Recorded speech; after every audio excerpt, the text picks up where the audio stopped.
இந்திய யூனியன் முஸ்லீம் லீகை பொறுத்தவரையில் பேரறிஞர் அண்ணா காலத்திலிருந்து முத்தமிழறிஞர் கலைஞர் காலத்திலிருந்து இன்றுள்ள திராவிட முன்னேற்ற கழக தலைவர் முத்துவேல் கருணாநிதி ஸ்டாலின் அவருடைய தலைமையில் தொடர்ந்து நாம் பயணித்து கொண்டிருக்கிறோம்.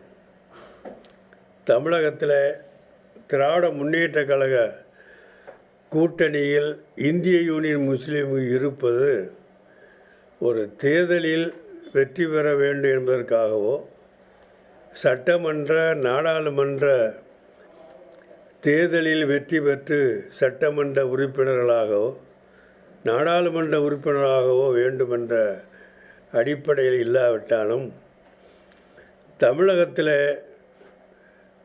மத நல்லிணக்கமும் சுமூகமான நல் உறவும், தமிழக மக்கள் மத்தியில் ஒன்றே குலம் ஒருவனே தேவன் என்ற உணர்வும், யாதும் ஊர் யாவரும் கேளீர் எல்லோரும் உறவினர்கள் என்ற பாகுபாடற்ற ஒரு சமுதாய அமைப்பு, யான் பெற்ற இன்பம் பெருகை வையகம் என்று சொல்லக்கூடிய உயர்ந்த தத்துவம், இப்படிப்பட்ட சிறப்பான திராவிட கொள்கைகளை அடிப்படையாக கொண்டு இயங்கக்கூடிய இயக்கம் திராவிட முன்னேற்ற கழகம் என்பதில் நாங்கள் உறுதியாக இருக்கிறோம்.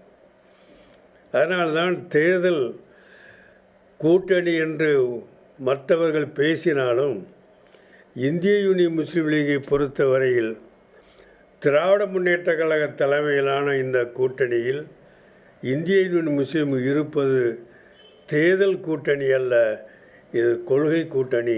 நான் வரக்கூடிய ஆட்சி எப்படி அமைக்கப் போகிறாள் என்றெல்லாம் பேசப்படுகிறது.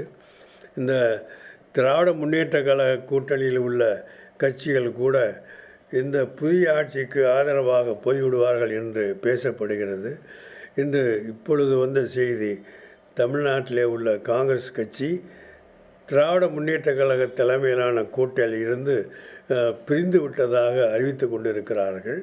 ஆனால் இந்திய யூனியன் முஸ்லீம் லீகை பொறுத்தவரையில் திராவிட முன்னேற்ற கழக தலைமையிலான கூட்டணியில் நேற்று இருந்தது போல் இன்றும் இருக்கிறோம், இன்று இருப்பது போல் நாளையும் தொடர்வோம் என்பதில் எந்த சந்தேகமும் யாருக்கும் இல்லை.